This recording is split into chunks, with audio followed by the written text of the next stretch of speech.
The story begins in a society reshaped by the awakening of humans with extraordinary powers. For many, this is a chance for glory, wealth, and adventure. But for one man, it is his greatest nightmare. An extreme shut-in, his only wish is to remain within the four walls of his apartment, far from society and the dangers outside. Fate, however, has a cruel sense of humor. When the system selects him to be an awakener, it doesn't grant him flashy elemental powers or the strength of a titan. Instead, it gives him the ultimate ability for someone of his temperament. The room, his apartment, is transformed into a localized dimension where he is essentially a god. Within this space, he is invincible, his stamina infinite, and he can manifest almost anything he needs. At first, the ability feels like a curse. He cannot leave, and the world outside begins to collapse.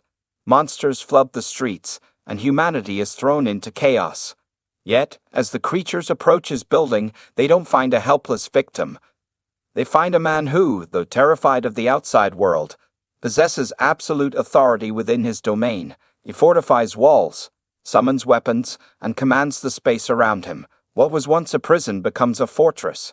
His neighbors, desperate and afraid, turn to him for help.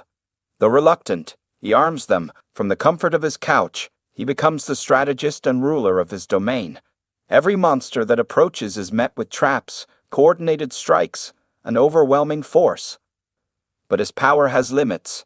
He cannot step beyond the building. What begins as a desperate defense evolves into a campaign of survival, reclaiming territory one block at a time.